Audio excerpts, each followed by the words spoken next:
wants to know a fully spoiler-filled review of the movie, then this is the place for you. So, without further ado, I present to you Captain America: Brave New World. And yes, this has all the spoilers in the world for this film, so consider yourself warned. So, the first scene of this movie starts out with Thunderbolt Ross winning the presidential election for the United States of America. We have Thunderbolt Ross trying to reach his estranged daughter, Betty Ross.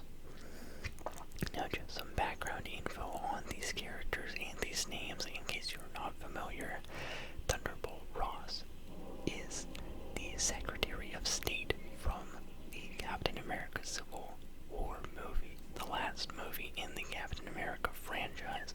This movie in which Thunderbolt Ross is advocating for the Avengers to enlist as part of the military, basically, to only carry out missions under the authority of the United Nations as part of the Sokovia Accords.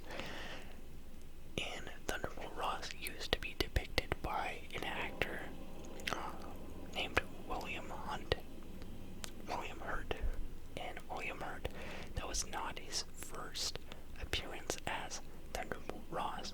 His first time playing Thunderbolt Ross was actually in the 2008 The Incredible Hulk movie, starring Edward Norton as Bruce Banner. In that film, William Hurt had a daughter by the name of Betty Ross, who was dating Bruce Banner at the time, also known as the Hulk. And in that movie, William Hurt's Captain Thunderbolt Ross, tries to get the Abomination to bring down and kill Betty Ross's boyfriend in the Hulk. So, since the events of that movie, they are setting up this dynamic between President Ross and his daughter Betty Ross, making it seem like they have not been in contact, and that is something he wants to try and change. So, after failing to call his daughter, he goes out and addresses the nation for the first time as the new president-elect, and he says, we have to move forward together as a nation. And then, with that, we get a time jump. I don't remember if it was 5 months or 6 months, but we skip forward in time to a mission that is taking place in Mexico. This is a mission that Captain America is on with his partner, the Falcon, trying to retrieve a stolen canister for the United States government. So, with this scene, we learn that Captain America is now under direct authority of Thunderbolt Ross and the U.S. government, so they're being sent out on a covert ops mission to try and retrieve this package from the Serpent Society. The Serpent Society is, they don't do a great job of explaining it, but it's a black market group from the Captain America comics that is engaging in a sale. They're trying to sell off this canister to an unknown buyer, and the USA was able to intercept the communication about this deal, and they're now trying to retrieve this stolen package. Both Captain America, Sam Wilson, and Joaquin Torres, the Falcon, they don't know what the package is.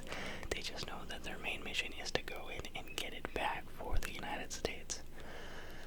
And so, while they're approaching this church in Mexico where the deal is supposed to take place, they notice that the leader of the Serpent Society, Sidewinder, who's being played by Giancarlo Esposito, also known as Gus Fring, if you've ever watched Breaking Bad, he is at the deal, and this comes as a big surprise because Sidewinder is never at these deals. Usually he's off doing his own thing.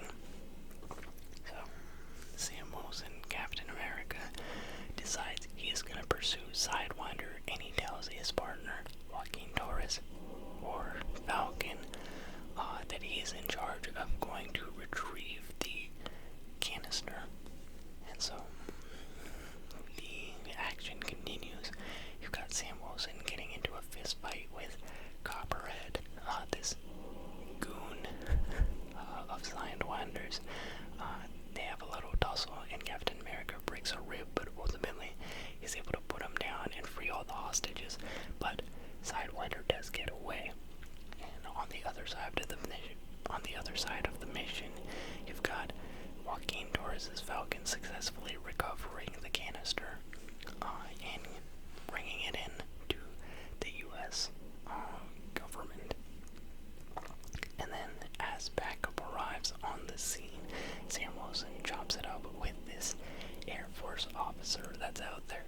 They just exchange a couple comments about what's going on, and Sam Wilson notes that this deal has like an off feeling about it. He's wondering why the buyer bailed on the deal, because it doesn't seem like anyone was really intending to show up at this mission, and he found it particularly strange that Sidewinder himself was at the deal. But all just speculation in that moment. Nothing really comes of it yet. And so with that, we move into our third scene. Basically in the previous scene, you have Joaquin Torres doing all the intercom communication for Sam Wilson before he suits up himself and gets into action. And Sam is telling Joaquin that if he wants to actually become the Falcon, he has to train hard like him. And so he wants to introduce him to a buddy of his, and this buddy is Isaiah Bradley. Joaquin Torres immediately starts making fun of Isaiah Bradley for being this old black man, and then Sam Wilson reveals that Isaiah Bradley is, he reveals who he is, being the first black super soldier. Isaiah Bradley and Joaquin Torres are both characters that were first introduced in the Falcon and Winter Soldier Disney Plus series. So if you watch that series, you already have all the background context on who these guys are. And if you haven't seen the show, then this is the first time you have been introduced to them on the big screen. In that series, they basically go into Isaiah Bradley's history. Sam Wilson finds out who he is. He finds out that he was a African-American super soldier that the U.S. knew about and experimented on, and they didn't want their work to get out there, so they captured him, and they imprisoned him, and they tortured him for years on end, and he spent most of his life in prison. And now that he's out of prison, he's not even celebrated or commemorated. He is just hidden away. And so he wanted to do right by Isaiah Bradley and right by all African-American superheroes. And so that's a big plot point in the Falcon and Winter Soldier show. So if you've seen that, you recognize Isaiah Bradley from there. You also recognize Joaquin Torres for his, mission experience with Sam Wilson in that show. This is the first time that we're seeing them team up, and Falcon now wearing the old wings of Sam Wilson. Now, as they're training, Sam Wilson in this scene has to step away. Sorry, my roommate started talking really loud through the wall. Sam Wilson steps away to take a call from the President of the United States. And then once he gets off the phone, he notices that Isaiah Bradley is upset. And this is because Isaiah Bradley dislikes the idea of Sam Wilson working for the U.S. government, in just the fact that Captain America has to work for the president. He thinks that the government is corrupt. He doesn't like, obviously he doesn't trust the U.S. government after everything they did to him, but he also just doesn't like Thunderbolt Ross for his,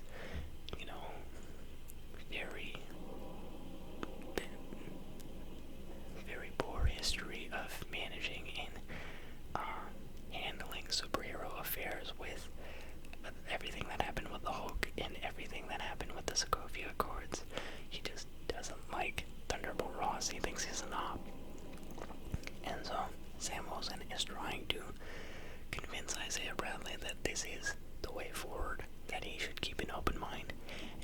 that he's gonna try and do right by him. So he says, the reason why Thunderbolt Ross called him is to invite him to the White House. Both Sam Wilson and Joaquin Torres are being invited to the White House for a international summit as a thank you for their recent mission in Mexico. And Sam Wilson mentions to Isaiah Bradley that he said the only way that he would attend is if Isaiah Bradley was allowed to join them. And so Isaiah Bradley, caves and decides that he will accept the invitation. And then this is where we jump into scene number 4, like the fourth big sequence of the movie. And this is where Sam Wilson, Joaquin Torres, and Isaiah Bradley all suit up, like in suits, not in superhero suits, but in like tuxes, in gray suits. And then they take a limo to the White House. They have some casual conversation, lighthearted convos, and then once they arrive on the scene, they take a couple pictures for the press. After entering the White House, Sam Wilson is immediately approached by one of the president's security personnel. I don't really remember her name, but she says that the president would like to speak to Sam, and she asks him to keep an open mind. So Sam Wilson goes into a private room to meet with the new president, Thunderbolt Ross. They discuss their at-odds history with everything that happened in Captain America Civil War, and President Ross says that he'd like to put their differences aside and team up. He wants Sam Wilson to reform the Avengers, to restart them.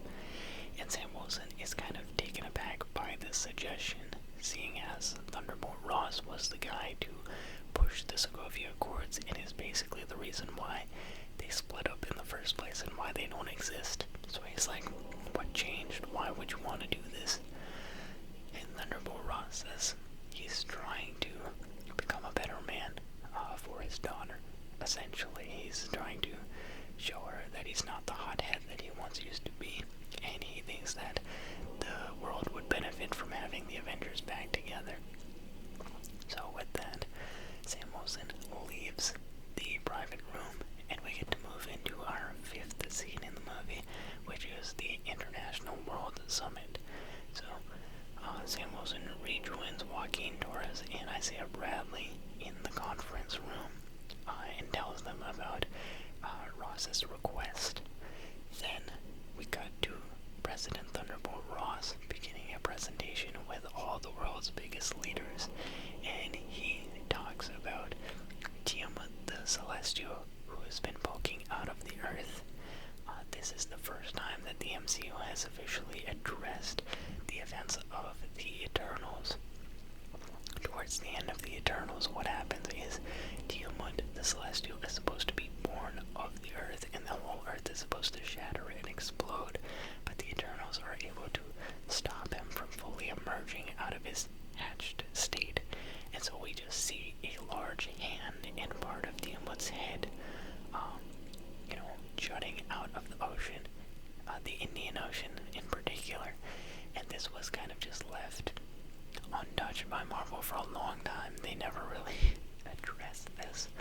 But here we have President Ross talking about Celestial Island, and he mentions that this new island has a resource that has been coveted by all the world's major powers called adamantium.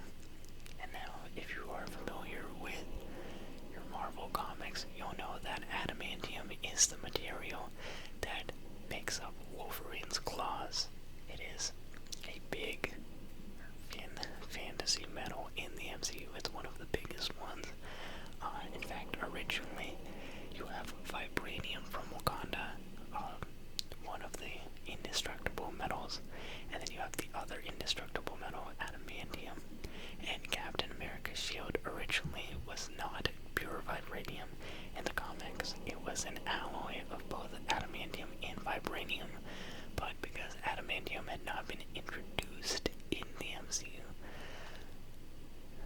guess because they didn't have the right to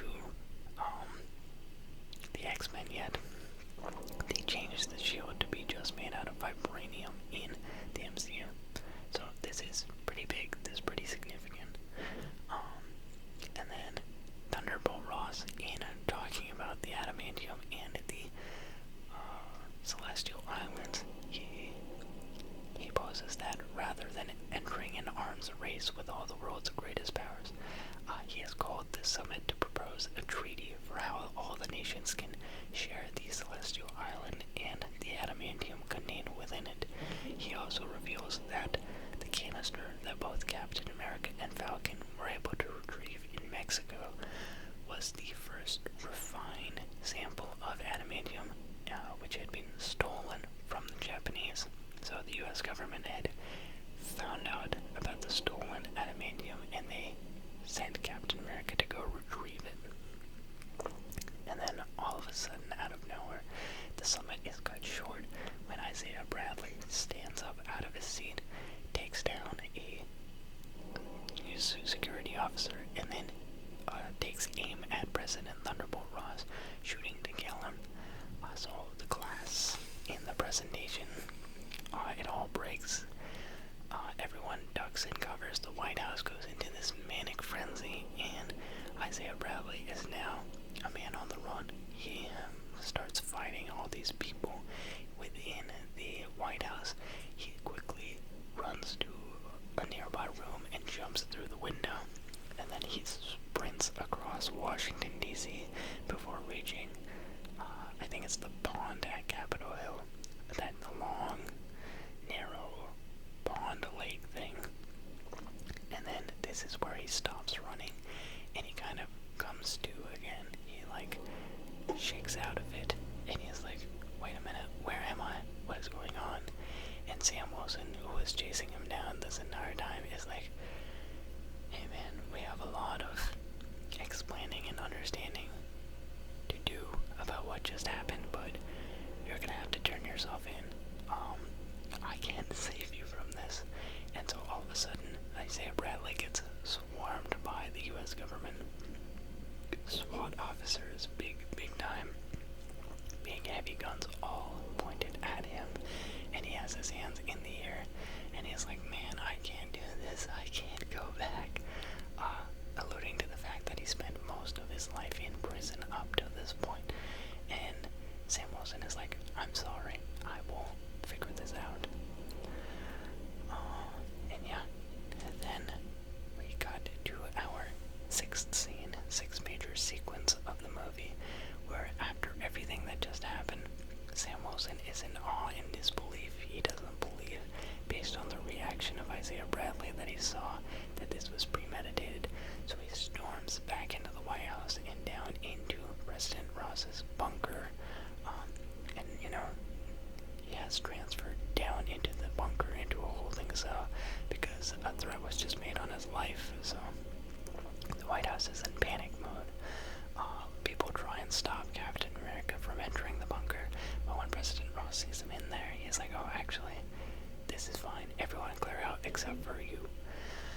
And it is just Captain America, Thunderbolt Ross, and his head of security, a new character by the name of Ruth Bat-Saraf.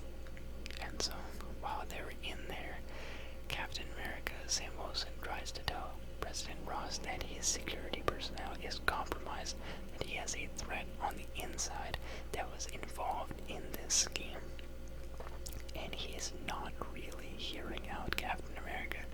Ruth Bat-Saraf, the head of the President's security detail, argues the opposite, argues that Isaiah Bradley is the number one suspect in this because, well, he took the shots and he has all the premeditated reasons to want to kill the president. He felt wronged by him his entire life. He's been tortured and done. He's been done so badly by the US government. He had all the reason to do something like this. So why would they not think he is the main suspect? And so the president and Sam Wilson are not seeing eye to eye. And basically, the president gets hot-headed and says, you know, this was a mistake. Trying to work together was a mistake. I should have not called this. And Sam Wilson is saying, like, what are you saying? You're saying what you said earlier doesn't mean anything. And it's like, yeah, actually, I rescind my request. I don't want you reforming the Avengers. I don't want any part of you. Get out of here. And then Sam Wilson storms out.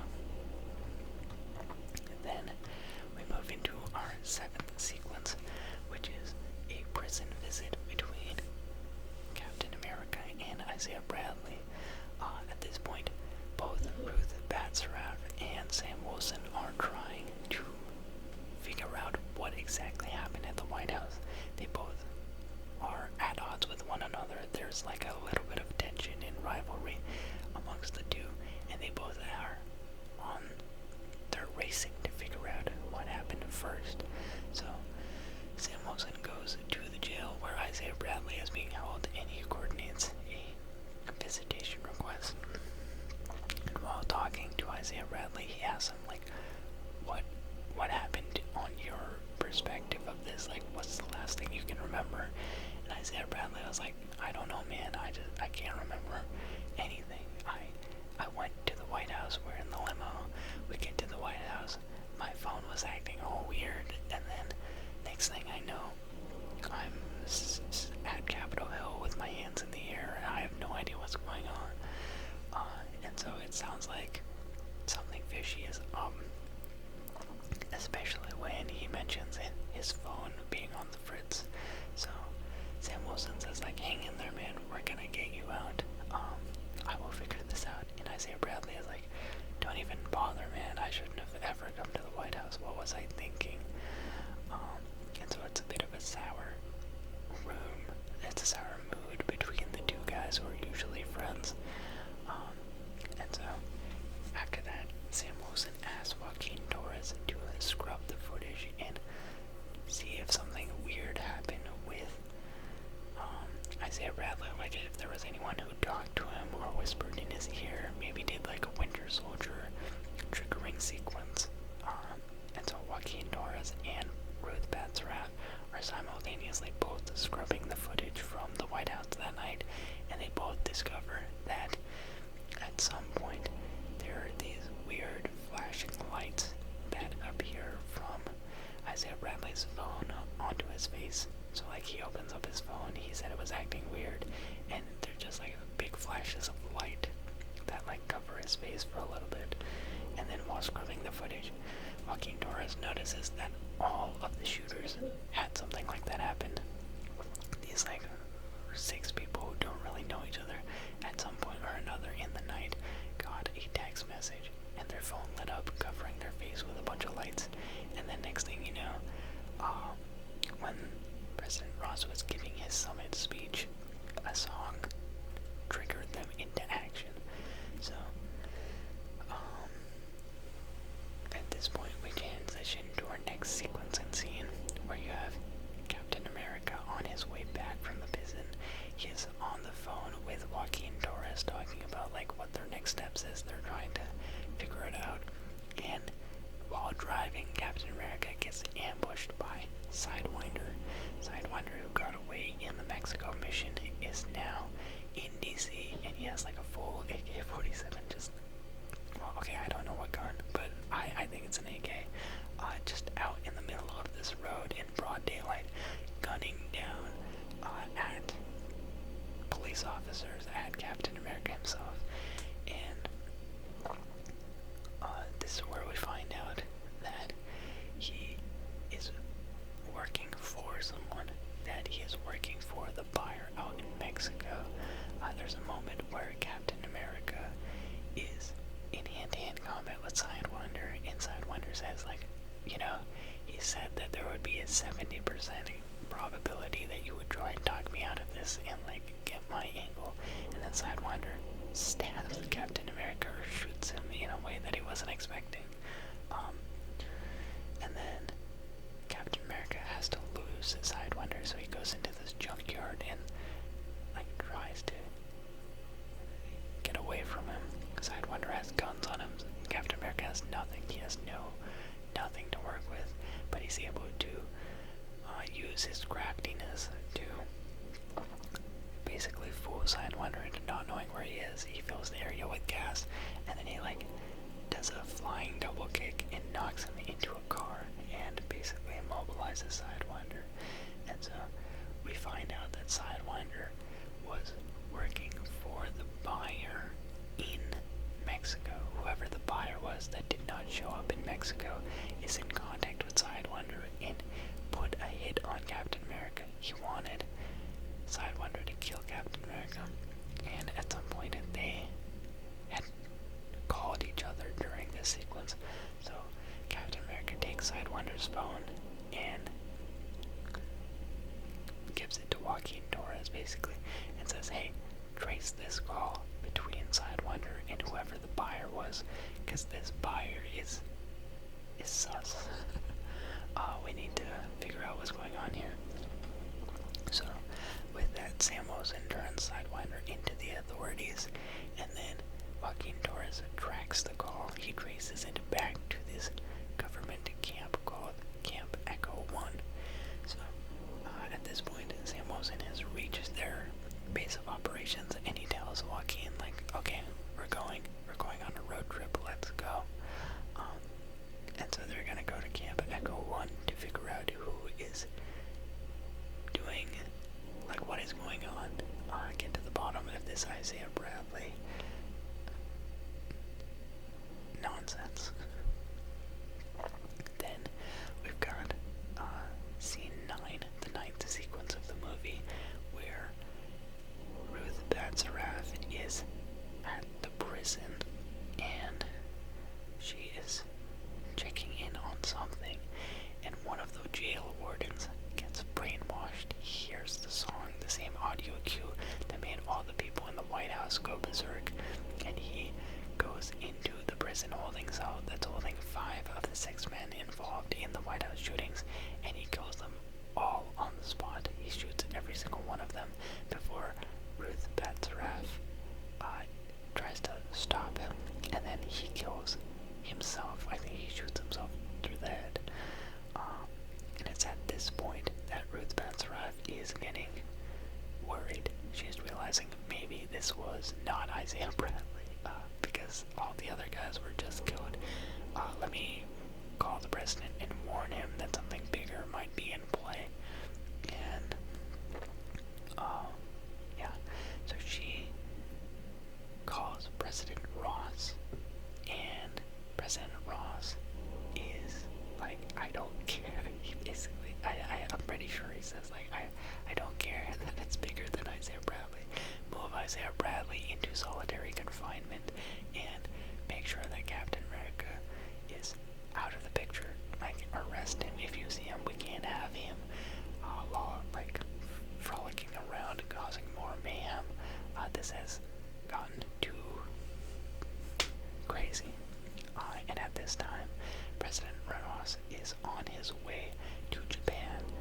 Basically, after the summit did not go according to plan, and there was a mass shooting, all of the world's leaders are very shaken up from the big security threat. Some of them are being shot at, some of them are scared for their life.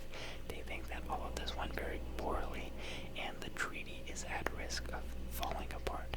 And this is causing President Ross a lot of stress, because he thinks this treaty is big for his reputation, for his campaign, and for him to set things right with his daughter. So he is adamant to get this treaty back on track, and he knows that Japan is kind of off board, so he's flying to Japan to try and get them back on board with everything else.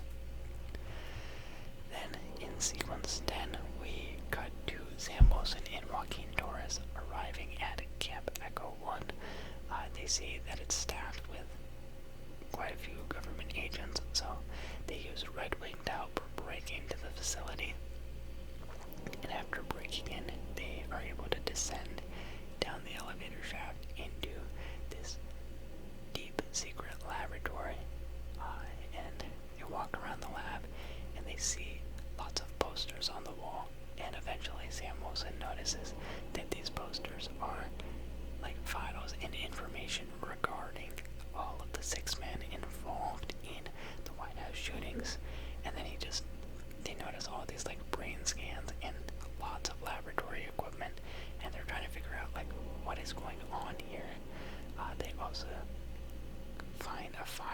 President Thunderbolt Ross, and they find a bunch of white pills, little white pills. And so while they're doing this, they are able to discover that this lab belongs to the leader. The leader, who is a doctor by the name of Samuel Stearns. He was first introduced all the way back in 2008 in the Incredible Hulk movie. Samuel Stearns was this guy trying to help Bruce Banner with his gamma radiation condition. He wanted to help study him, and it didn't really work out. So there's this point in the movie where Samuel Stearns is like on the ground, and he is bleeding. He has an open wound, and some of Hulk's blood falls into the open wound on his head. So instead of like hulking out and becoming a big Hulk, his brain starts to grow. That's what the leader is known for, his superior intellect. He is one of the smartest villains in all of Marvel. And so we finally get to meet the leader himself, and he reveals a couple things. I forget what parts Joaquin Torres is able to just piece together and what the leader reveals himself. But we find out that it is Samuel Stearns who is pulling all the strings. He is the one who coordinated the White House attack, and he did it by subliminally conditioning all these people through a sequence of flashing lights and sounds. He is able to reprogram people's brains from a distance by just sending them a message that triggers a bunch of lights in a specific pattern, and then when they hear an audio cue, which is a very specific song, then they go into their Winter Soldier mode. They just become these brainless robots that carry out his orders. And so you find out Samuel Stearns is the one that's been orchestrating all of this. He's the buyer in Mexico. He is the guy behind the White House attack. And Isaiah Bradley is not at fault. And then once they discover all of this, then the leader sticks a bunch of government agents who have been brainwashed on both Joaquin Torres and Sam Wilson, so they have to try and find their way out of here. At this point, the leader is able to escape from his Camp Echo 1 holding site, and as Captain America and Falcon are fighting their way out of this facility, they run into Ruth Batsarath, who knew to go check Camp Echo 1 because I think President Ross said they need to make sure that the leader is being held in check. And yeah, at this point, Ruth Batsarath introduces herself more formally to Falcon and Winter Soldier. She is the head security person for President Ross, but she also, they find out more about her. She used to be an ex-widow. She was part of the Red Room stuff. Yeah, that's basically it. She's an Israeli. That's something that they mention. And yeah, so then at this point, Ruth Batsarath, Sam Wilson, and Joaquin Torres emerge from Camp Echo 1, and they head out to the cars where their old car was. But other government agents have come to the site, and they're under direct orders from the president to arrest Captain America and the Falcon. So as they're being arrested, the audio trigger plays, and the three of them know what this means. So Ruth Batsarath very quickly helps Sam Wilson and Joaquin Torres escape. They get into a getaway car, and they drive off as the other government agents all try and shoot them down in their brainwashed states. Then we move into the 11th sequence of the movie, where it has President Ross arriving in Japan. He gets to Japan and tries to reason with the Japanese president on rejoining the treaty, and he touches on their shared military experience. I think they both served in the military at the same time. And he tries to pull at that connection with the Japanese president, but it doesn't work. The Japanese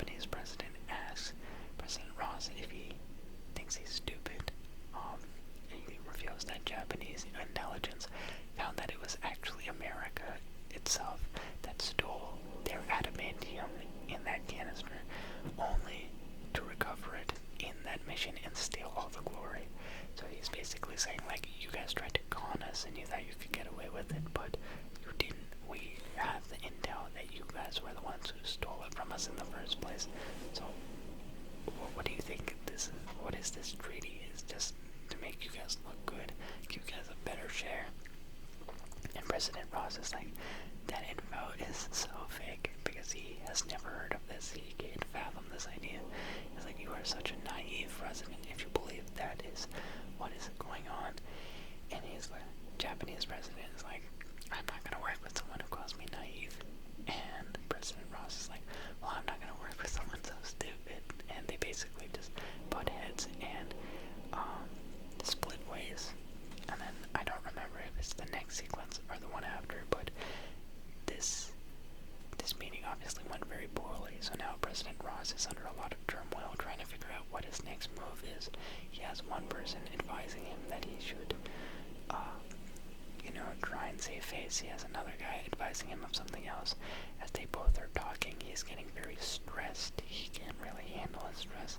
He's getting heated. His head is pounding, and he slams the table and says, if anyone is going to have the adamantium on the Celestial Island, it is going to be America. We will take all of it if we need. And they're both like, what?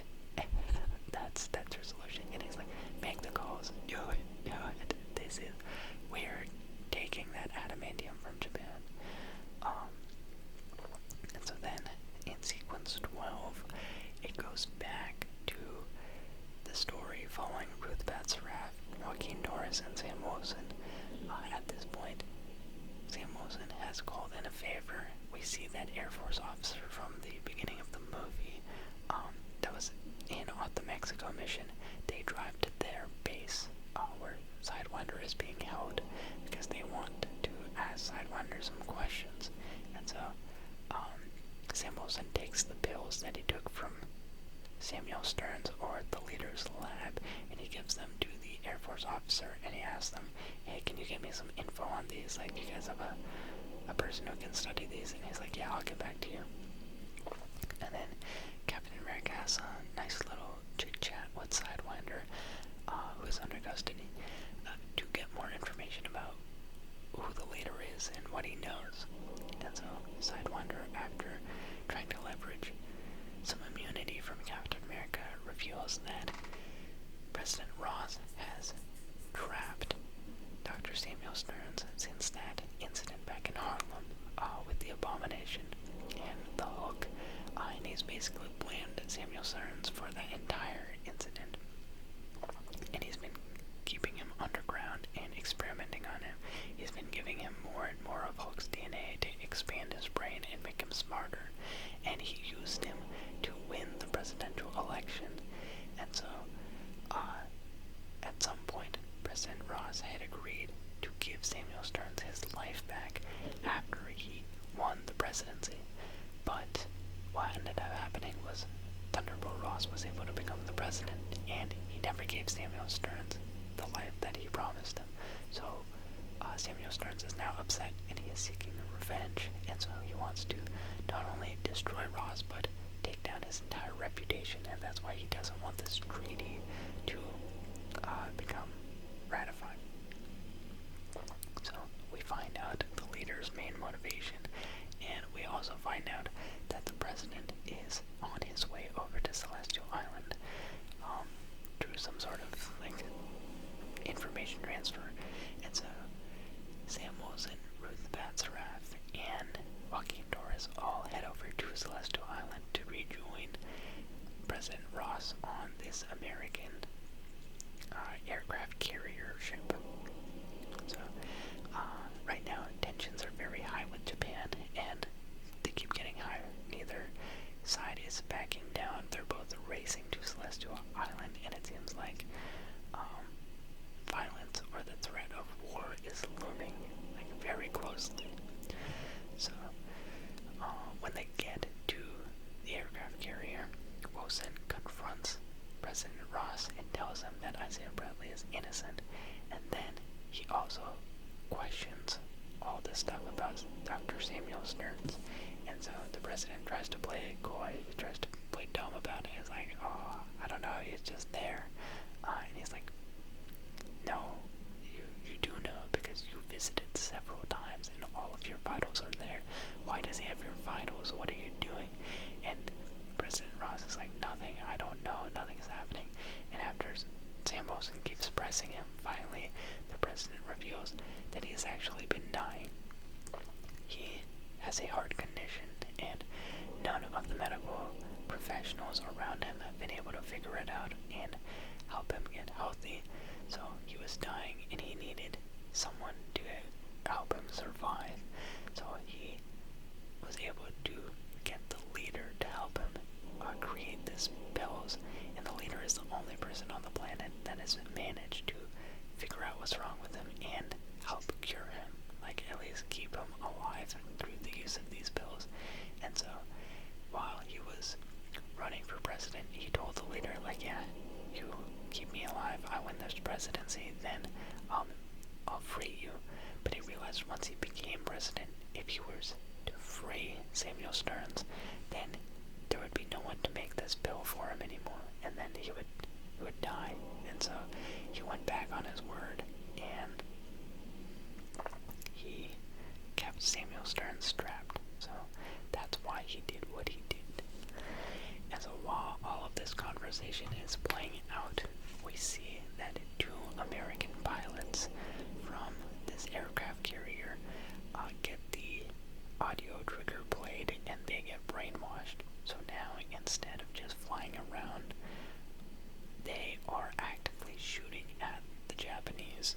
And this is bad. This is, now war is fully on the horizon. So the U.S. government sends out both Sam Wilson and Joaquin Torres to bring back the American pilots and to de-escalate the situation. So they have all these big aerial sequences of the U.S. shooting missiles and Captain America and Falcon trying to divert these missiles from hitting Japan or American resources. And then at this time, Samuel Stearns has taken over President Thunderbolt Ross's headset. He's wearing a headset to communicate, and now Samuel Stearns is in his ear, and he's talking about how he's going to take him down. He's talking over some phone. Basically, he's in a house very far away, watching all of this transpire on a TV screen. He sees how the U.S. news is reporting this conflict with Japan and how things are getting out of hand, how they might be on the brink of war. And so he keeps antagonizing and provoking President Ross, hoping to get him very angry. And so as he keeps talking to Ross and talking to him, we see Ross kind of lose his composure. He stumbles into a hallway, and he doesn't look like himself. His heart is pounding, his head is throbbing. He starts to transform a little bit, like his calves bulge up, his eyes turn a little red. He is grabbing some nearby pipes, and he is crushing them with his bare hands. Something is going on for sure. And he is able to just barely keep it together, like he's not holding on very well. But as all of this is happening, Captain America and the Falcon, they've finally managed to get the two American brainwashed soldiers to stop. It took a lot of time and effort, and in trying to stop them, Joaquin Torres actually goes down. He goes down with a critical injury, and he is not looking good. He's floating in the water. They're not sure if he is alive or what is happening.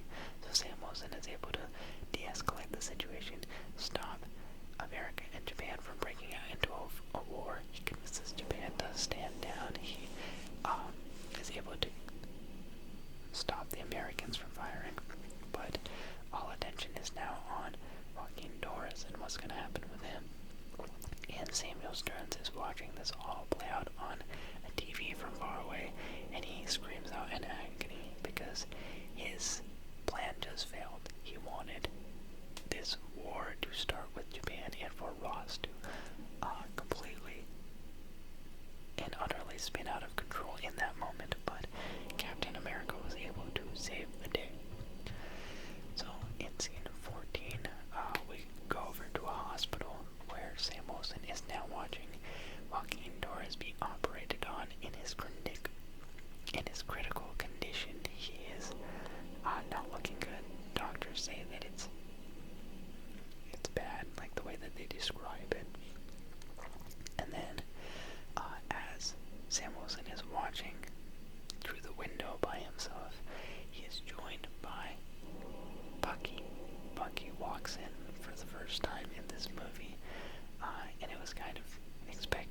he would be in this film, seeing as James Buchanan Barnes has been in every single Captain America movie before this, and he was the other, main title character in the Falcon and Winter Soldier series that leads directly into this film. So here is our first look at Bucky as he is running for Congress. So he dons a suit and he talks to Sam Wilson. Sam Wilson is kind of shaken up by the events that just transpired, by Joaquin Torres going down, and he's basically he's not ready. He's saying that he doesn't know how to deal with something like this. Like, this is a threat that is too big for him. He needs the Avengers, he needs people who have superpowers, and he's basically just talking about how he shouldn't have taken the mantle of Captain America. It should have gone to someone who had more ability, because he just feels powerless. Like, this is way too big for him. And then Bucky gives him a pep talk, basically tells him that Steve Rogers was an amazing hero, and he represented lots of good in Captain America, but that Sam Wilson is different. He can actually inspire people to be themselves because of the fact that he doesn't have superpowers. He is a superhero without superpowers, and that is way more inspirational than any of the rest of them. So he tells Sam Wilson to keep his chin up, and basically that everything is going to work out, that he does deserve to be Captain America. So they hug it out, and Bucky leaves. And then we move into scene 15, or sequence 15. This is a very short one in which the Air Force guy that Sam Wilson asked to run tests on the medicine, he gets a call from his pill analyst, and over the phone he finds out that those pills have been laced with gamma radiation. So it seems like the leader has been slipping President Ross some gamma radiation, and the Air Force guy says, like, oh my god, I need to call Captain America right now and tell him this right away. And the leader has already made his way to the base. He has already predicted that this is what's going to happen, and he shoots and kills the Air Force officer before he ever gets a chance to warn Captain America of what is going on. So after that, we move into scene 16. Scene 16 is kind of a back and forth one. It's two scenes happening at once. It starts off with President Ross calling a press conference to talk about the peace between Japan and America after everything that happened at the Celestial Island. And at this time, while Sam Wilson is outside of the hospital, he is confronted by Samuel Stearns, the leader himself. It's just the leader and Sam Wilson talking, and the leader isn't even trying to attack him or anything. He's just standing there, telling him his plan, and he says, you might have foiled my plan, but I have one card still left up my sleeve, and I'm going to show everyone the true monster that President Ross is. I'm going to make sure everyone in the world sees him the way I see him, if it's the last thing that I do. So, then finally, after a minute or two, authorities come around and swarm the leader. They take him into custody, and Sam Wilson is like, oh gosh, what is going to happen? So he goes off running. And then, as President Ross is giving this press conference, all of a sudden, everyone in the media gets like a text alert, and it's a text alert telling them that Samuel Stearns has just been arrested, and he has turned himself in, and he has confessed to all the atrocities that President Ross has committed in regards to him, like all the torturing and kidnapping and experimentation. And so some of these reporters start asking President Ross if this is true, and he immediately starts denying it. He's like, no, of course it's not real. Why would you believe that? And then Samuel Stearns, he somehow manages to hack the audio system at the press conference, and over the speaker system he plays out a voice like a voice recording of a call between the president and Samuel Stearns, where the president says, like, I'm never letting you go. You are so trapped. I put you in there and you're never getting out. And so, obviously, President Ross has been caught in a lie, and he's getting very flustered. And so his security detail is like, this is not a good look. We need to get him out of here. And because he's losing his cool, he's kind of going, he's spazzing out. And then the media just wants to ask him more and more questions, and he is so desperate to answer them. He's like, no, I deserve to explain myself. They need to know. They need to know. And they're trying to carry him off and out of there. And so he loses it finally. He loses it, and he falls to his knees, and his blood is pumping so heavily. He's fully boiling over in rage, and he transforms for the very first time on screen into the Red Hulk. The Red Hulk being, General Thunderbolt Ross's alter ego, his Hulk variant, who can transform into the Hulk, and when he gets hot, the hotter he gets. The madder he gets, the hotter he gets. So with Hulk, it's strength. With Red Hulk, it is fire. He gets extremely hot, and that's why his clothes start to burn in this scene. And this is a very quick transition into what I would consider the 17th sequence of the movie, where Captain America arrives on the scene, fully donning his Captain America equipment. He figured that, based on the leader's words, something was going to happen at this press conference, and he sees Red Hulk, so he's like, uh-oh, I gotta deal with this now. And this is where Captain America and the Red Hulk engage in their first fight. Captain America is trying to figure out how to deal with this, and Red Hulk is just incredibly mad and attacking whatever he sees. So they follow each other around, and they go toe-to-toe for a little bit, and then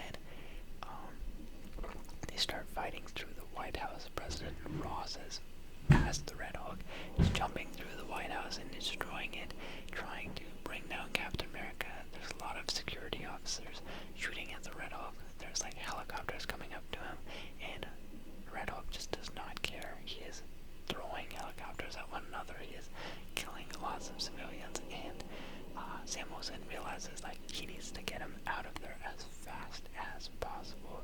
So he gets the Red Hulk's attention and then flies down into this park, this far away park that has cherry blossom trees, and the Red Hulk jumps after him and chases after him the entire time. So when they finally get to the end of this park, Sam Wilson tries to reason with the Red Hulk. He says, hey, I know that you are estranged from your daughter, and I know that you're trying to be better for her, but like, think about what you're doing. Think about the man you want to be.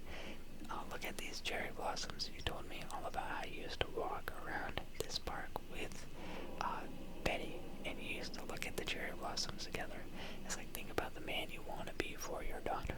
And so he's talking up a storm at Red Hulk, and Red Hulk just like doesn't care at all. And so they keep fighting.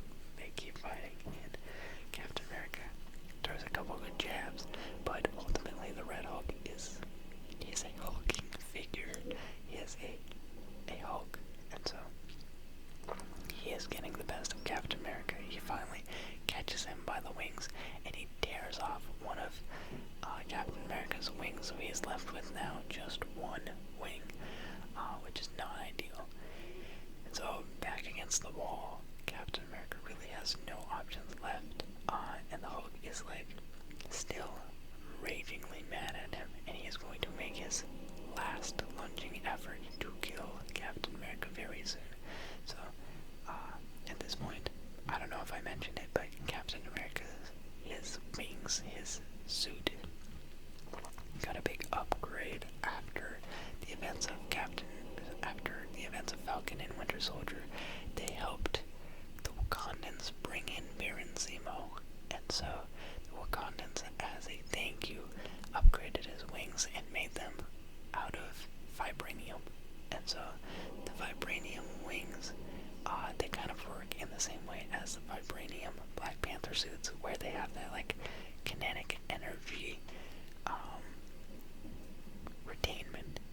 they can charge up a bunch of kinetic energy and then release it all at once. So he has been taking a pounding from Red Hulk this entire fight, and his wing is charged up. So during the Red Hulk's last lunge at Sam Wilson, he goes at him, and Sam Wilson maneuvers his wing to not only pierce Red Hulk in like the ribs and damage him, but he also lets out all of the kinetic energy that has been built up and causes this huge explosion that knocks both of them like 30 feet back and knocks them both out. And that's where the scene ends. So it fades to black, and then you've got scene 18, which is clearly a reshoot, but it opens up to the security detail of President Ross digging Sam Wilson out of the rubble, and him waking up. He comes to, and he's like, oh, what happened? Did we get him? And right at that moment, President Ross also emerges out of the rubble, but still as the Red Hulk. And it's like, oh man, what's going to happen now? Now there's a bunch of civilians, a bunch of workers here. Sam Wilson is still very crippled, has one wing, and Red Hulk is still just standing there as a Red Hulk. Like, it's looking pretty doomed. And Sam Wilson basically just walks forward towards the president, and he's like, hey man, we both know that if you wanted to kill me, you can kill me, but I have faith that this is not you, that truly in your heart this is not what you want to be doing. You want the world to see you in a different light, and I think that you can beat this. You can just shrink back down and not be the Red Hulk anymore. Do it for your daughter. And then the Red Hulk looks around. He like kind of hears what Cap is saying. He glances at a cherry blossom and remembers his daughter, and is like, you know, maybe this guy's spitting. And so he shrinks back down into Harrison Ford, Thunderbolt Ross, and yeah, with that scene ends too, essentially. And Captain America says like, oh, before we do anything else, I gotta go do something. And then we move into the 19th sequence of this movie, which is Captain America greeting Isaiah Bradley as he gets released from his jail and holding cell. Isaiah Bradley was really mad when he got moved into solitary. He was really mad when he had to go back into jail. He was being put up for the death penalty. He thought that he was just gonna die in jail. So he's very surprised and very grateful that Captain America was able to stick true to his word and actually get him out. And he thanks Captain America. Then we move forward in time once again. I think we have another time skip, and this time we see that we're taken to the Raft, the prison holding cell for maximum level threats, especially bad guys. We first saw the Raft in Captain America Civil War, where all of the Avengers that had defected, that had broken the Sokovia Accords, were being held, including Sam Wilson, Hawkeye, Ant-Man, Wanda. And so we go back to the Raft, and this time we see that President Ross is being held there. And they give us a little bit of information, and they reveal that President Ross basically took full accountability for everything that happened with Dr. Samuel Stearns. He admitted and owned up to all of it, and he stepped down as president. He vacated his position as president. So Sam Wilson wants to tell him that like he's proud of the actions that he took, and he's there to report that the treaty actually got ratified. The treaty between all the nations regarding adamantium in the Celestial Island went through, so he wanted to congratulate him. And then he tells him that he actually has another visitor. And President Ross is like, or ex-President Ross is like, who was my visitor?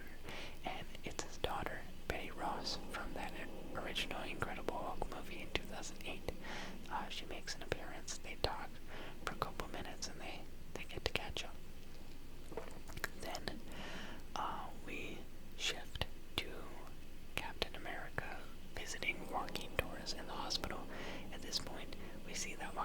has survived the operation. He is alive, but he's still very damaged and scarred.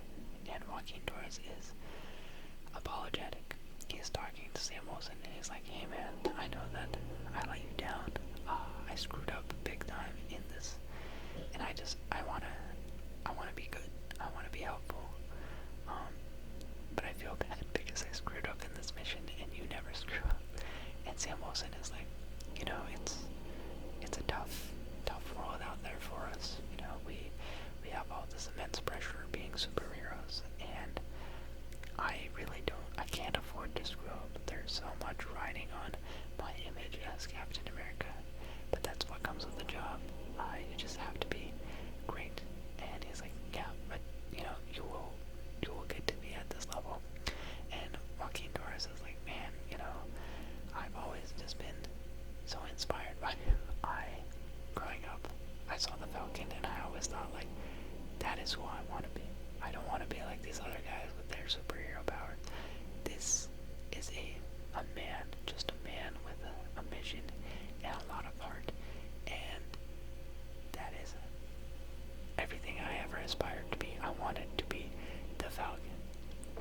And so the movie ends with Sam Wilson's Captain America inviting Joaquin Torres' Falcon to be the first new member of the Avengers. And the movie ends there.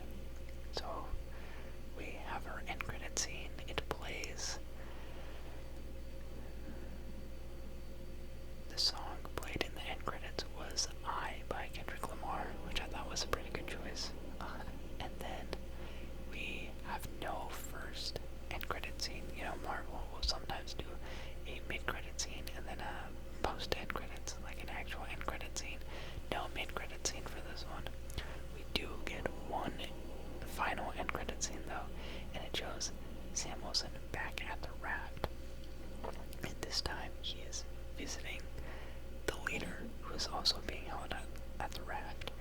And the leader tells him that something is coming.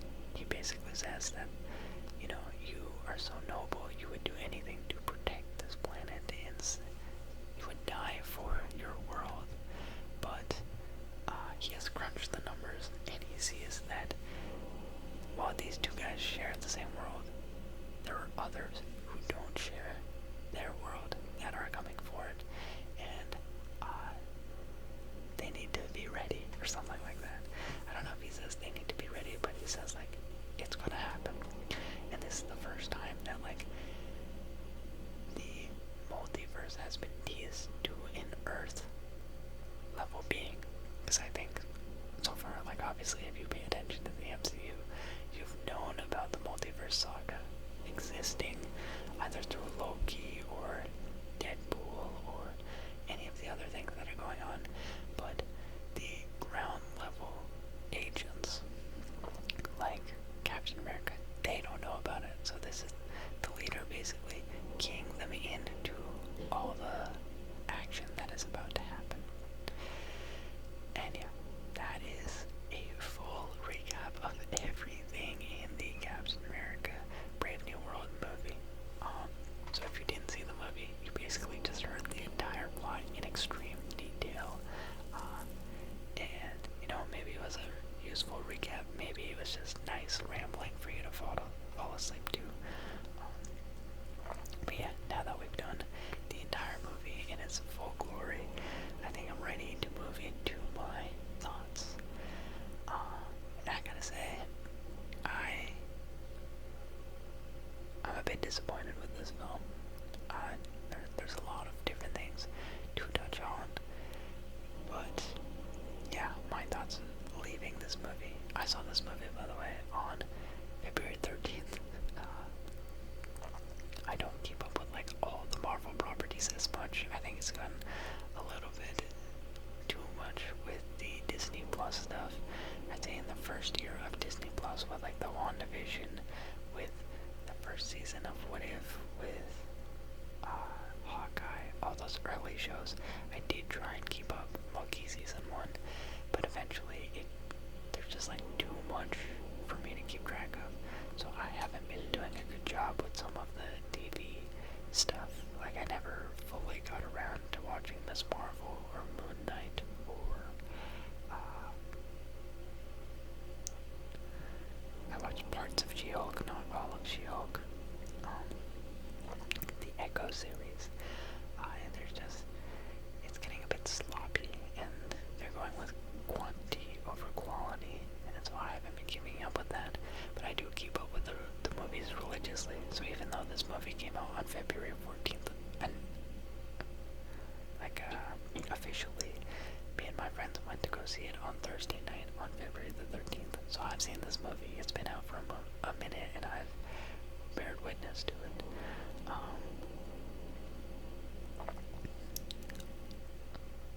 Yeah, there's kind of a laundry list of things that I think are could be improved on it.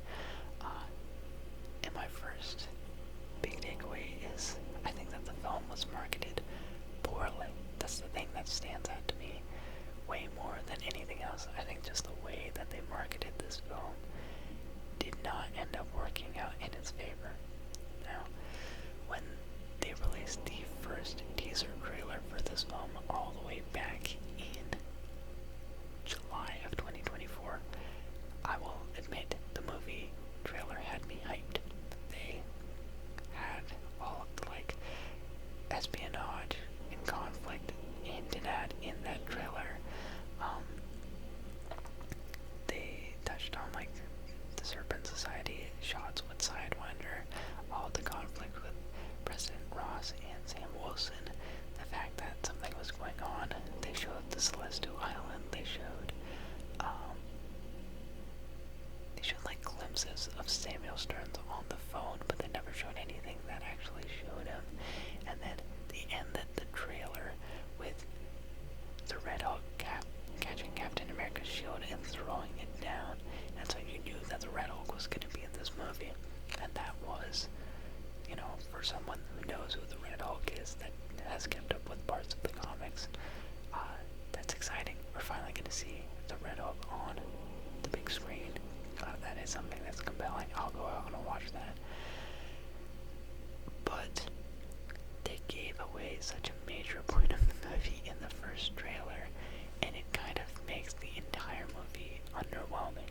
Like, there's no real anticipation in the movie because you've already given away the biggest reveal. Like, had they not revealed that in the trailer, then it's kind of like the Spider-Man movie. Like, if you had Spider-Man No Way Home, there's all this speculation that the other Spider-Men are going to show up, that it's going to be a like crossover event with Tobey Maguire and Andrew Garfield, and yeah, there's speculation, but there was no actual definitive proof, and they didn't market it like it was going to happen. They kept it a secret. And so when it finally happened, it was kind of a cathartic reveal of like, oh, I've been hoping that this would happen. I've been, like, they've kind of been hinting at it, and yes, it did happen. And so with all of the teases in the movie of like President Ross kind of losing his cool, they didn't really feel valuable. It wasn't like, oh, what's going on? I'm so confused. What's happening to him? It's kind of like, well, I know Red Hulk is showing up in this film, so you guys are just edging us, you're baiting us for no reason. Like, I know what's gonna happen at one point or another. It's gonna happen, whether it happens now or later. So I'm just waiting for Red Hulk to show up, and I'm waiting to see what happens after Red Hulk shows up. But the Red Hulk does not show up until like the last 20 minutes of this movie. Like, it's not a long movie. I think it's 2 hours on the dot. And so the first hour and 40 minutes all transpire, and you're like, well, I haven't seen the Red Hulk. And he is like the main draw based on the trailer. And so it's just like, it gives it that underwhelming feel that I think both Batman vs. Superman and Transformers Age of Extinction had, where like, you have this thing that you're marketing as like a big deal, a big part of your film, but they really don't come out until the last bit of the movie, and so the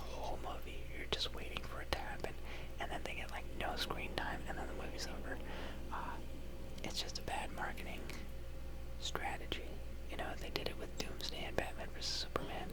Transformers: Age of Extinction. You talk about the dinosaur Transformers, and they're like, it's a 3-hour film, and they're only on screen for like 15 minutes at the very end. They play no real part.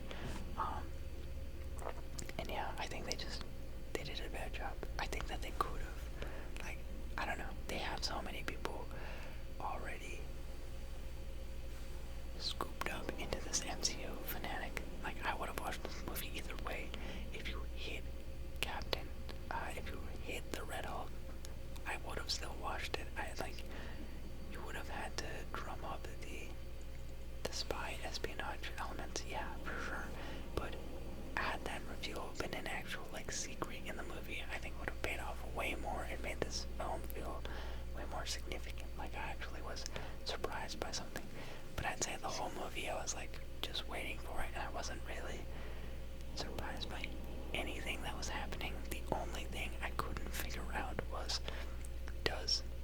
did President Ross know? Like, did President Ross intend on becoming the Red Hulk, or was this done to him and he doesn't know? And the answer ends up being that he is poisoned and he doesn't know that he's going to become the Red Hulk.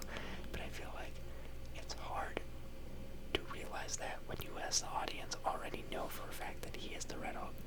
Like, I just didn't know if it's like, is President Ross being dumb and he is actually, like, he went to Samuel Stearns to become the Red Hulk and he is going to be this, like, at some point he's just gonna whip it out and be like, yeah, I'm the Red Hulk now? Or is it just gonna be like, oh, he was poisoned, he was tricked, and he became it? And I feel like if he was poisoned and tricked, you should not have given that away in the trailer. So, first gripe is poor marketing.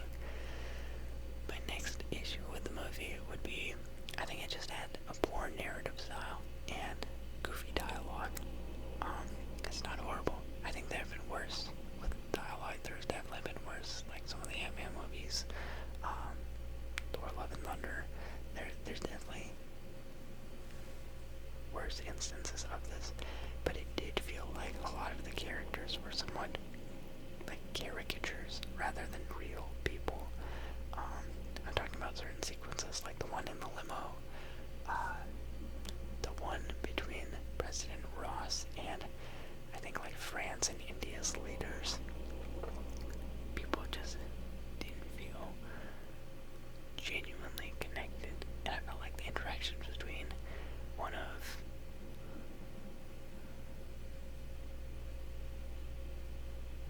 President Ross's security details and Sam Wilson, they just have like this knowledge of who they are. Like, they've never established that these characters know each other unless they did in Falcon and Winter Soldier, and I just don't remember who she is.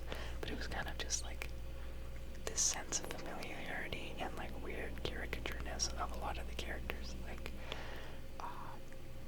yeah, I also just think that,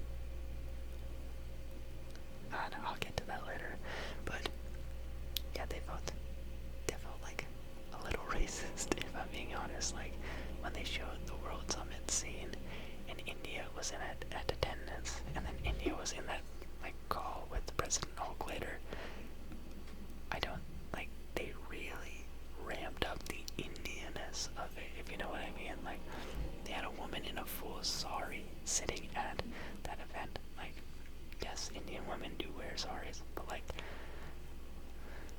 I guess, I don't know, I just didn't think like it was an interesting background detail, and then the way that they had the Indian Prime Minister talk in that sequence was just like, it seemed exaggerated, but maybe I'm biased just because I'm Indian. I don't think that it was an actual racist depiction. I didn't take offense to it. I was just like, this is done kind of in a goofy way. This is like, I would expect to see something like this in a Harold and Kumar movie, like this level of exaggeration. So I was like, maybe the MCU just sees it that way. Who knows? And yeah, I just think that like there are other movies where they've done character dynamics better. And yeah, when it came to narrative style, a lot of the movie was just being explained, like verbally explained to the audience as the plot was progressing.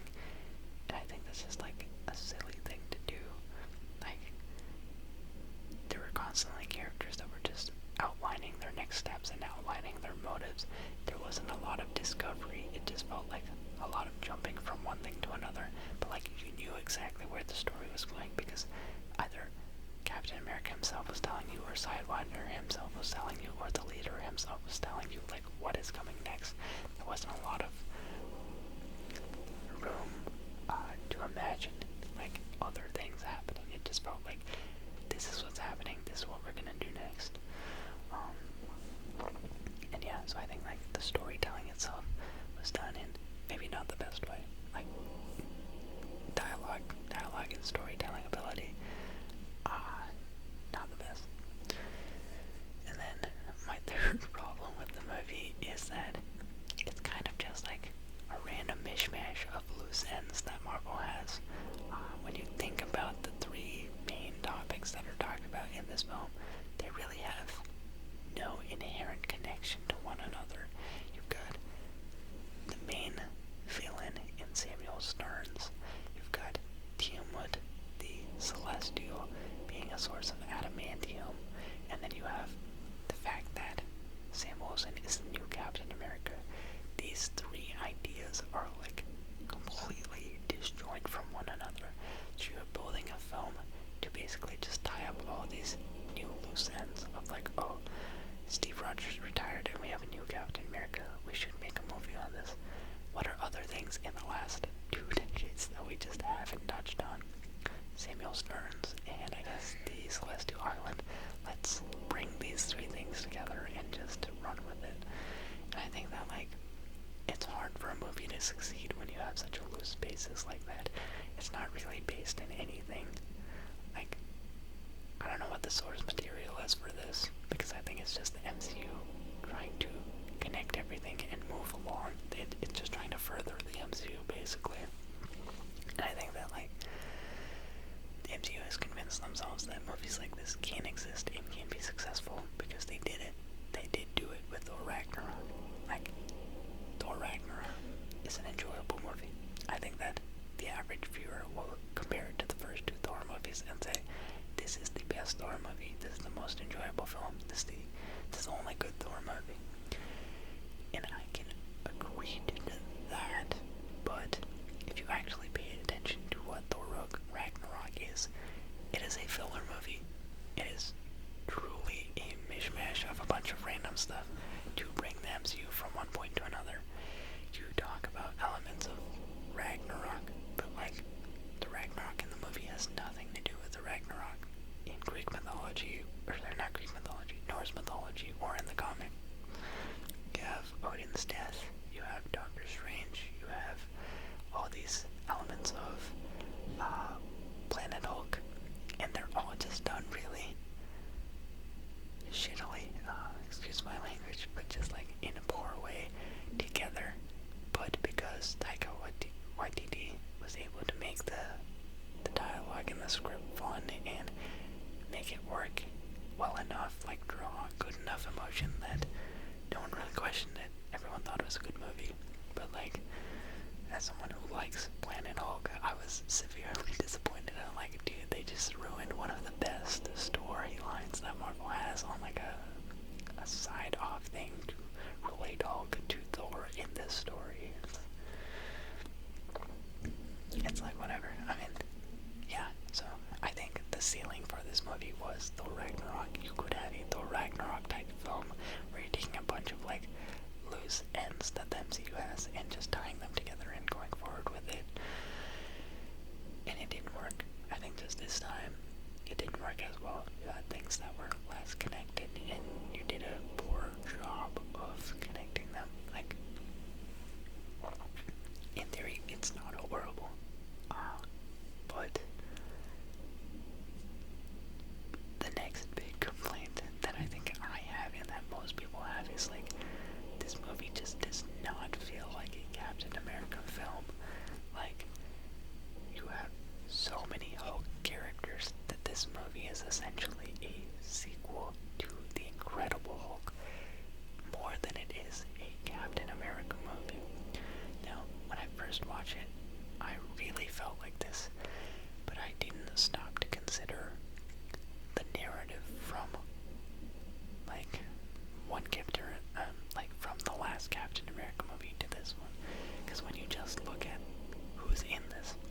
have huge major plot points revolving around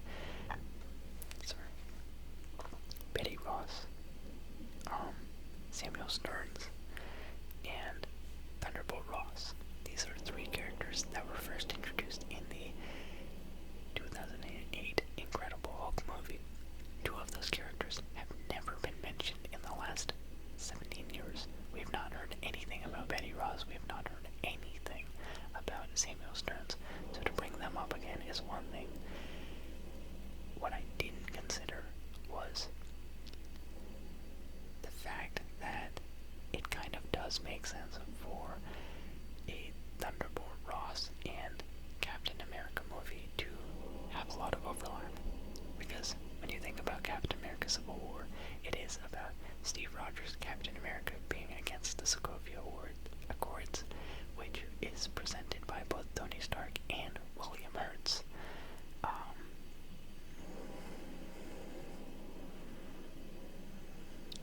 President Ross, or Thunderbolt Ross. So, the idea of having Thunderbolt Ross in the next Captain America movie, that does make sense. Those are related characters. These guys have a history, and it makes sense. But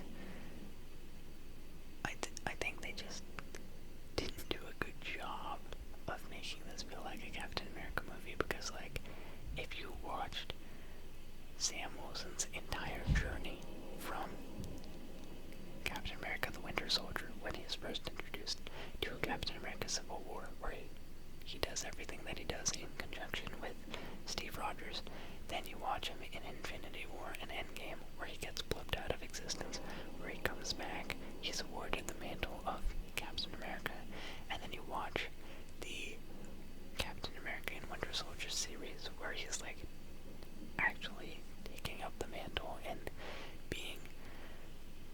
learning what it's like to be Captain America and like really embodying the character. All of that is the necessary context for understanding Captain America, like Sam Wilson's Captain America character at this point. But this film, if you genuinely had just watched The Incredible Hulk and no other property in the MCU, you would have been able to follow the story as well, if not better. Like, this is so just a Incredible Hulk sequel. Like, they frame so much of it as being Hulk focused. And like, I don't know. And I think one of the big issues is like, you could take out Captain America from this film and have it with like literally any other hero in his place.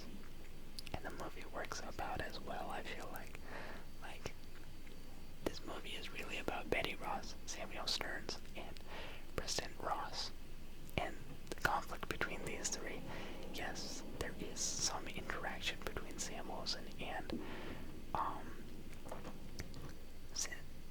President Ross from what happened in the Sokovia Accords, but you could like swap literally any Avenger on Team Cap in this movie would work because they have history. So like if Hawkeye was the main protagonist in this film, it works kind of as well. You just don't think he's gonna win it.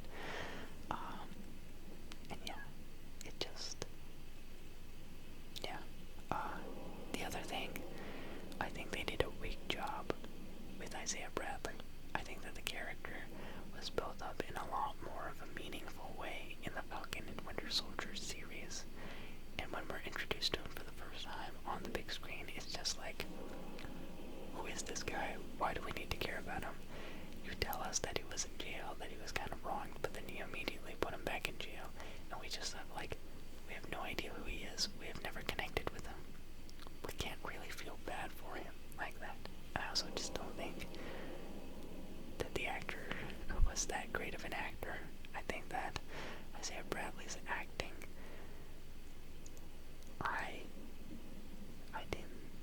I didn't feel for him all that much. I felt like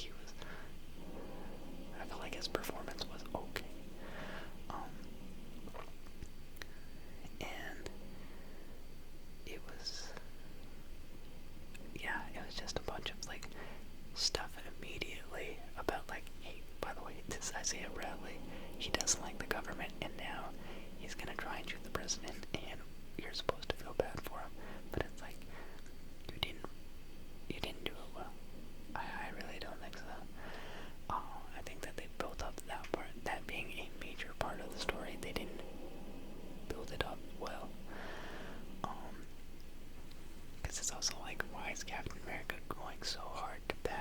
is a guy who people who have never seen Falcon and Winter Soldier, they have no idea anything about him, who he is, what happened. They needed more background in that regard. And then one of the other things is like, I think they just do a bad job of Red Hulk. Like, Red Hulk is not an unintentional creature like President Ross, like General Thunderbolt Ross. He is pretty evil, and he doesn't like the Hulk to the point where he becomes the Red Hulk, and he is killing people on this trail to find who the Hulk is. But like, a huge component of the Red Hulk is, one, he gets hot. He gets hot when he is angry. And two, the big thing that like separates him from regular Hulk is he keeps his consciousness. He is the same guy all throughout, whether he is the Red Hulk or he is the President or he is Thunderbolt Ross. He keeps his full brains. He is always in control. And so he can choose when he wants to transform. And you just took him and turned him into a red version of the Hulk where he gets too upset and his emotions get out of control. And he doesn't have that. So it's like, that's not the Red Hulk. That's just a Red Hulk. And it's like, you're butchering the character. Why are you gonna introduce the character if you're not gonna do it justice? Like, I don't know. That's why I think the entire film I was kind of holding out for the hope that like the big twist is the fact that like he did it to himself. He was working with Dr. Samuel Stearns to figure out how he can become the Red Hulk, and then his big reveal was going to be like, oh, I'm calling the shots, I am doing this, and then he's like, he's going to fight everyone. So like, I don't know, I thought it was going to be a cooler reveal, but instead he got duped, and the whole time I was just thinking like, oh, he's masterminding it, but he was not. Yeah. What else do I have here? Oh wow, just a lot more. Jesus, I went hard on this film. Okay, next up we have the ending. The ending is kind of anticlimactic. You have this big third act with Hulk and Captain America fighting for a decent amount, and then it ends with this giant Wakandan kinetic explosion, and then you immediately go into this shot that feels eerily similar to Avengers Age of Ultron, where Natasha Romanoff is trying to calm down the Hulk by doing the like, hey there big guy, sun's going down and it's getting real late, and she's like trying to lull him into a sense of security and get him to transform back into Bruce Banner. That's what the ending of this movie was. Like, you built up all of this jazz about the Red Hulk coming out, him losing his cool, and then you basically had Captain America lose this fight. Like, if he doesn't kill the Red Hulk in that final effort, if the Red Hulk is just able to emerge from the rubble like that, like, Captain America is dead meat. Like, Sam Wilson is dead meat at that point.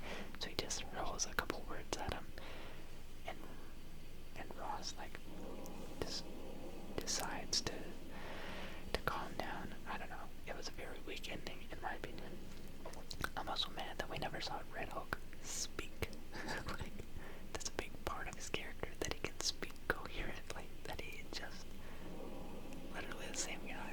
It's, I don't know. I don't know if these are nitpicky or if these are actual. I feel like these are genuine complaints, like genuine asks. This not. I don't think that these are unreasonable things to ask for. But yeah.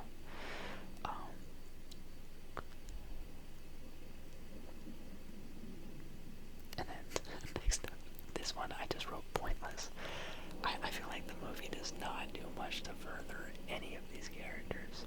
Like,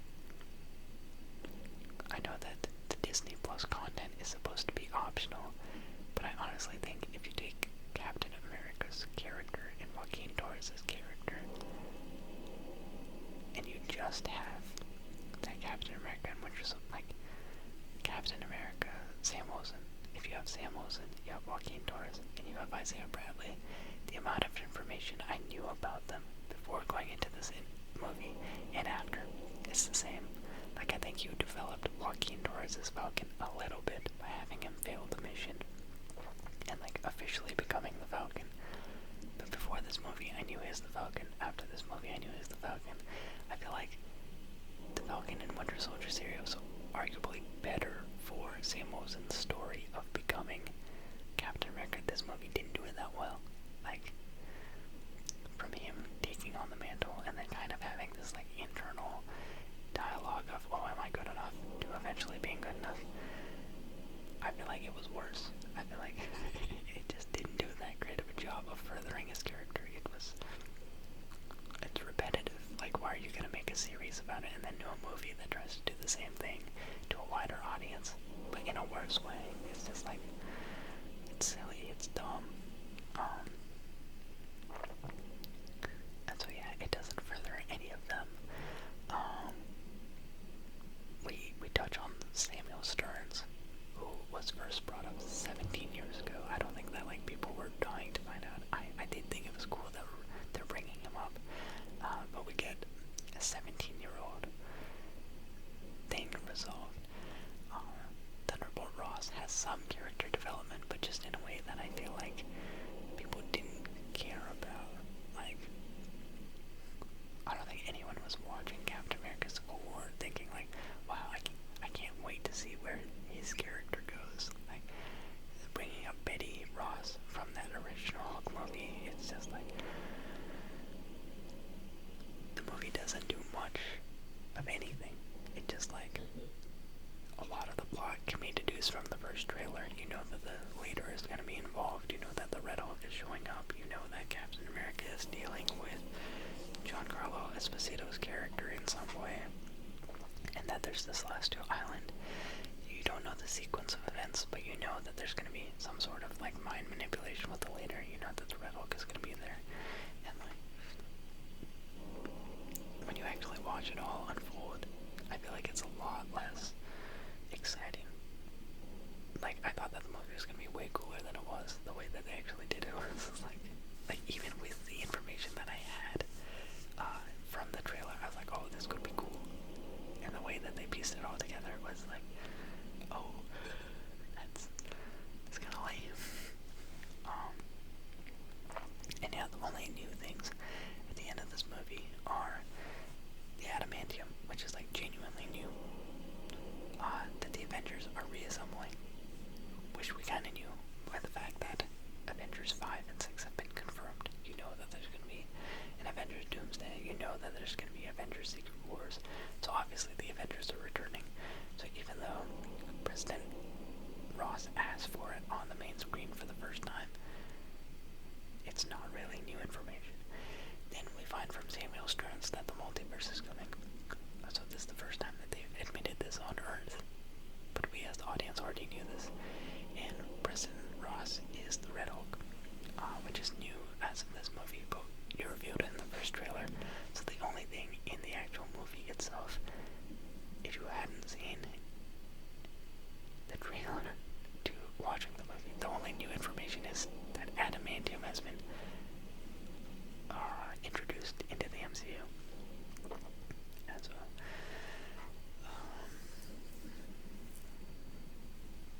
yeah, just like, it's okay. Then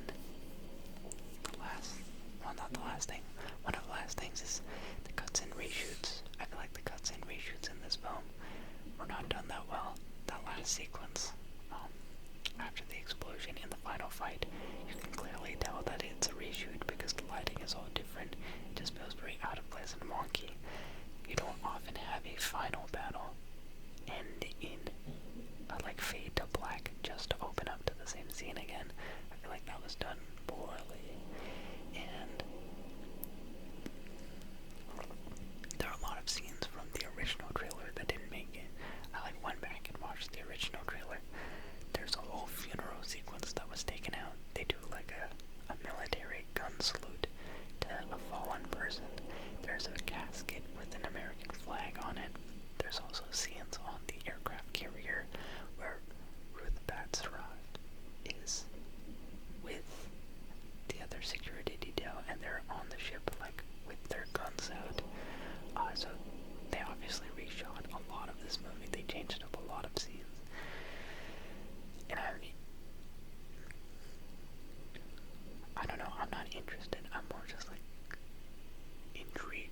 this movie was, and if it was ever good at any point. Because from what I've read, the main things that they changed are Ruth Batts Raft's involvement. She, in the comics, is a Israeli mutant, which would make sense because they're introducing adamantium if they introduced a mutant here as well. But I guess with all the heat that Israel has been getting in the public eye, the idea of promoting an Israeli mutant on the big screen maybe didn't do well with test audiences, and so they limited her involvement. They changed her backstory to be a Black Widow, and they cut down her screen time. That's what I've heard. That's what I've heard is happening. And then it also seems like Red Hulk was maybe gonna die in this movie. That Preston Thunderbolt Ross was gonna die in that final fight, and they're gonna have a military send-off for him. And if that's the case, I mean, the way that they've structured the movie, that's also lame. Because, like, I can see how that would do poorly in test screenings, just because it's like, you can't tease this guy. I mean, it's the same thing with Doomsday. You tease Doomsday in your film for Batman vs. Superman. He shows up in the final 10 seconds, and then he's incredibly weak and just dies, and then you never have to, like, he's just a weak villain. And yeah, it would have been weak as well if he died. I don't think you would have him, I don't know, like, you would have had him survive in a different manner. Like, the way that they changed the ending, I think is also bad, but I also think that, like, I don't know, they didn't think this through.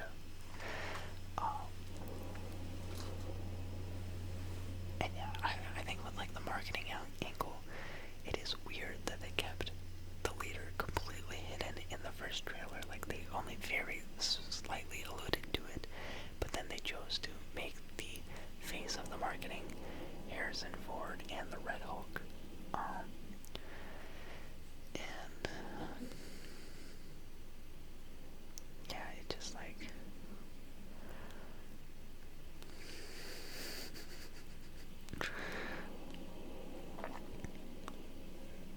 there's no reveal. It's yeah, I don't know. I don't know how to fully fix this film. It's tough. So yeah, overall, I'd say my thoughts are this is a mid to below mid film by the MCU. It's not the worst movie. It's by far not the worst movie that the MCU has released. But I do think it is the worst movie in the Captain America series. I think it was the strongest superhero series with the first Avenger, then the Winter Soldier, and Civil War, with, you know, Winter Soldier and Civil War being like peak MCU films, and even the origin story is really good. I think that it was such a solid series, and now you've kind of watered it down with a substandard fourth act. I think that the MCU has seen worse days, though. I don't think that this movie is horrible, quite like Ant-Man Quantumania or Thor Love and Thunder, but I do think it is disappointing in a similar way that Multiverse of Madness was. And I think just in general, when it comes to the MCU, I am less excited than I used to be with it. I was quite into this for quite a while. I've kind of grown up with this. It's like one of my sports teams. It's been one of my interests for a long time. Got into comics, Spider-Man at a young age. Then, as the MCU was unfolding, I read a few comics. I've read all of Planet Hulk, read parts of World War Hulk, read a few Spider-Man arcs here and there, and yeah, I thought that the MCU up until the end of Phase 3 was really cool, and I was very excited to see what would happen in the future with the reports of them getting the rights back to all their characters in the X-Men and the Fantastic Four. And I didn't know how they were going to introduce it, but my secret wish was that, you know,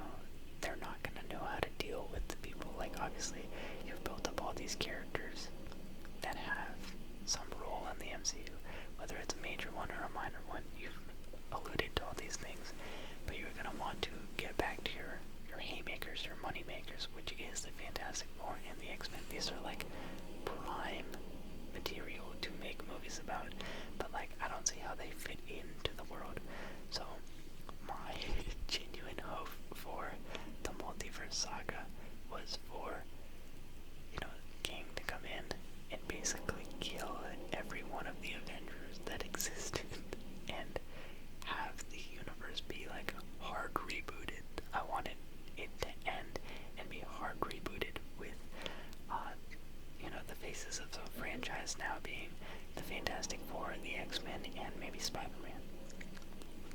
That's what I was hoping would happen. Maybe I am cynical in that way. And now, what we've ended up getting is like, they're kind of just running around doing a sloppy job. Like, it was a bunch of slop in Phase 4, like, very quick slop. And I think they slowed it down to try and redirect. Obviously, everything that happened with Jonathan Majors and King threw a wrench in what they were envisioning. But the movie qualities have just dipped. You put out as many bad movies as you put out good ones. You have, like, there are good movies. Spider-Man No Way Home, a lot of fun, good movie. You've got Deadpool and Wolverine, a lot of fun, good movie. Guardians of the Galaxy 3, great movie. But for each one of those, you have a disappointing project like Captain America, Brave New World, Multiverse of Madness, Thor: Love and Thunder, Ant-Man, and Quantumania. You have projects that don't really do anything, that are kind of cash grabby, like Black Widow. Thunderbolts might be in that similar vein where it's like, I don't know, their world building ability is not as good. They're not. I think that Shang-Chi was interesting, original, but it's hard to be excited for what they're building when it seems not that great. I think they can do certain things well. Like, I still tune into most of it. I am this far down the rabbit hole, so I may as well. I think that Loki Season 2 was exceptional. It was great, and I like that. I didn't like it for a good amount the first 4 episodes, and then it got cool. But it's hard to see how all of this will come together in a meaningful way that I will care about, and that will be good. I feel like they're hinting at so many different things. They're teasing, like Fantastic Four is coming out this year. They've already started teasing the X-Men with Beast and Adamantium. You've got whatever's gonna happen with New Avengers. You also have the, like, on-Earth Avengers with Shang-Chi and Captain America and Spider-Man. But I also like the way that you ended Spider-Man's last movie was the fact that he finally gets to be the friendly neighborhood Spider-Man. There's no one in the world that knows him, and he doesn't have to be this, like, Iron Man sidekick character. He can finally just be a, like, street level superhero fighting in New York. And, like, I guess if you're in the MCU, you can't de-escalate like that. You can't go from a Avengers level character to have this guy, like, actually just be in a Spider-Man New York based movie, which is what I was hoping for. But I guess that's corporate greed on their end, that he has to immediately be thrown back into inter-universal drama.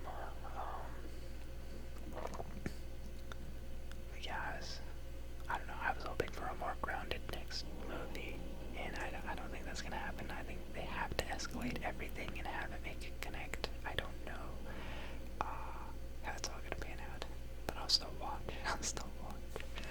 But yeah, that is all. That is officially everything that I have to say about this movie and about the Marvel Cinematic Universe at large. Thank you for watching. If you enjoy content like this, feel free to like, comment, and subscribe. I'll be putting out more videos as the weeks progress.